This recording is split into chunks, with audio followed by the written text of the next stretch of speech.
ఓకేనా?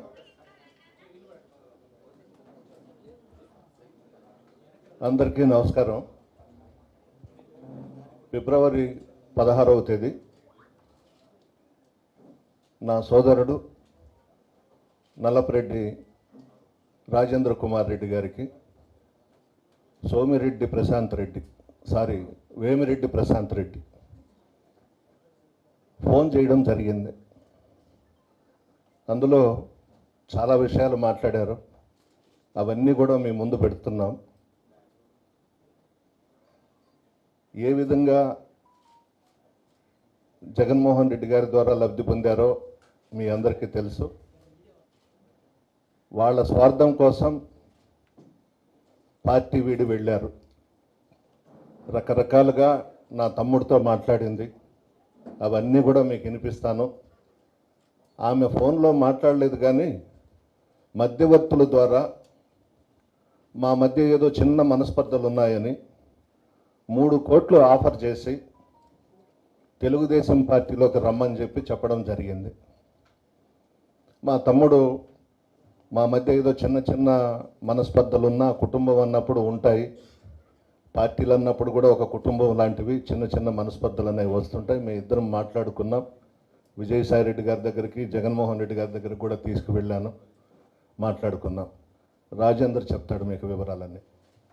ఆత్మకూరులో రామనారాయణ రెడ్డి గారు 10,000తో ఓడిపోతున్నారు.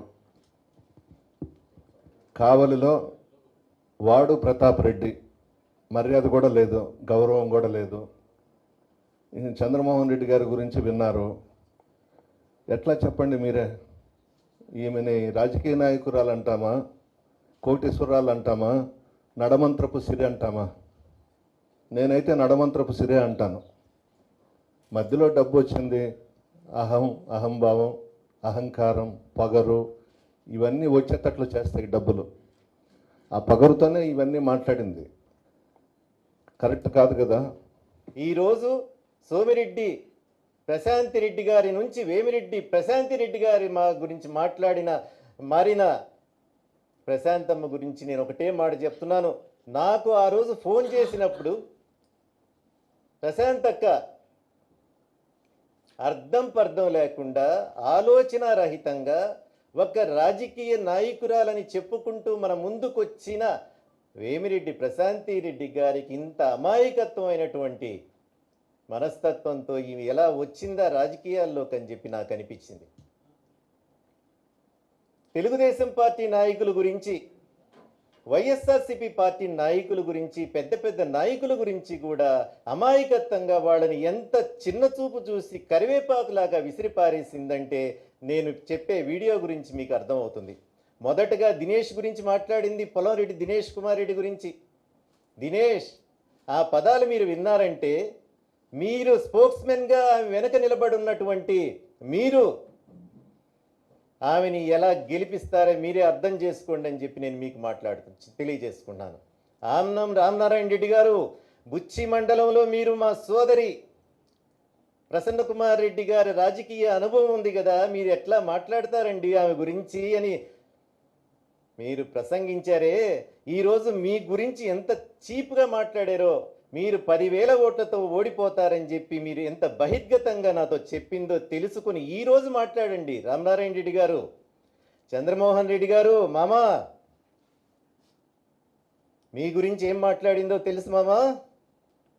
మీరు సర్వేపల్లిలో ఓడిపోతారని, నన్ను సర్వేపల్లిలో పోటీ చేయమన్నారని, నేనైతే గెలుస్తానని చెప్పి నన్ను పోటీ చేయమన్నారు. విధి లేని పరిస్థితుల్లో ఎవరూ లేనప్పుడు ఆయనకే ఇచ్చేస్తారు కదా అని చెప్పేసి మీ గురించి చులకనగా మాట్లాడిందే వేమిరెడ్డి ప్రశాంతిరెడ్డి గారు.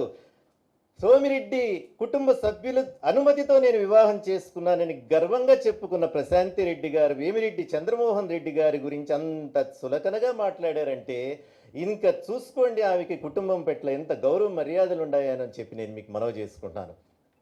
అయిపోయింది. వేమిరెడ్డి ప్రభాకర్ రెడ్డి గారి గురించి కూడా ఒక వాక్యాలు వాడారు, అవి వింటే నాకు అసలు తల తిరిగిపోయింది. వేమిరెడ్డి ప్రభాకర్ రెడ్డి గారు ఒక మాట అన్నారంట, తెలుగుదేశం పార్టీ ఇంత అవమానం జరిగిన తర్వాత వైఎస్ఆర్సీపీ పార్టీలో తెలుగుదేశం పార్టీలోకి వెళదాం, గెలిస్తే గెలుస్తాం, ఓడిపోతే క్వైట్ అయిపోదామని చెప్పి మీ అన్న ప్రభాకర్ అన్న అన్నాడని చెప్పి నాకు తెలియజేసిందంటే దీన్ని బట్టి రాజకీయ ఉద్దేశం చూడండి. కోవూరుకు వచ్చి చెప్తా ఉందమ్మ ప్రశాంతమ్మ ఏమని, నేను కోవూరు వదిలిపెట్టి పోనని. ఈరోజు ప్రత్యక్ష సాక్ష్యం ప్రశాంతక్కే, ఆమె స్వయంగా ఆమె నోటి ద్వారా నాకు వినిపించింది. అంతేకాదు వైఎస్ఆర్సీపీ పార్టీ నాయకుల గురించి కూడా మాట్లాడింది దారుణంగా. ఆదాల ప్రభాకర్ రెడ్డి గారి గురించి మాట్లాడింది. ఏం మాట్లాడింది? ఆదాల ప్రభాకర్ అన్న అల్లుడు ప్యాకేజీకి వెళ్ళిపోయినాడని చెప్పి మాట్లాడింది. రామిరెడ్డి ప్రతాప్ రెడ్డి గారి గురించి వాడాని సంబోధిస్తూ నాతో మాట్లాడింది. ఇంత రాజకీయ పరిజ్ఞానం లేకుండా నిన్నగాక మొన్న రాజకీయాల్లోకి వచ్చి ఇంతింత అనుభవం కలిగిన రాజకీయ నాయకులతోనే మీరు ఈ విధంగా మాట్లాడితే రేపు రాజకీయాల్లో మీరు ముందడుగు వేస్తే రాజకీయ నాయకుల పరిస్థితి ఏమిటి అని చెప్పి నేను మీకు మనవి చేసుకుంటున్నాను. ఆమె ఒక్క మాట, చిన్న మాటతో ముగిస్తాను, తర్వాత ఆడియోలోకి వెళ్ళిపోదాం. శ్రీమాత శ్రీ మహారాజ్ఞి సింహాసనేశ్వరి చితగ్నికుండ సంభూత దేవకారి సముద్యత అని జొన్నవాడ కామాక్షమ్మ దగ్గర నిలబడి కోవూరు నియోజకవర్గంలో ప్రచారానికి వెళుతూ లలితా సహస్రనామం చదివేరే, ఖడ్గమాల చదివేదే, అది యూట్యూబ్ ఛానల్ వాడు క్లోజప్లో తీస్తూ మనకు చూపించారు, మీరందరూ చూశారు. అమ్మా ప్రశాంతమ్మ, మీరు చెప్పిన మాట తప్పని మీకు అనిపిస్తే నేను చెప్పలేదు రాజేంద్రకి అని చెప్తే, మీరు నమ్మిన జొన్నవాడ కామాక్షమ్మ, నేను నమ్మిన జొన్నవాడ కామాక్షమ్మ పాదాల మీద మీద ప్రమాణం చేసి చెప్పండి, నేను రాజేంద్రతో మాట్లాడలేదని చెప్పి చెప్పండి. మీరు ఏది చెప్తే అది నేను చేస్తానని చెప్పి కూడా నేను తెలియజేసుకున్నాను. సమయం లేదు కాబట్టి ఆ ఆడియోని మీకు వినిపించదలుచుకున్నాను. ఆ తర్వాత అన్న విజయసాయి అన్న, ప్రసన్న అన్న దీని గురించి మీకు స్పందిస్తారని చెప్పి తెలియజేసుకుంటూ సెలవు తీసుకుంటున్నాను. నమస్కారం.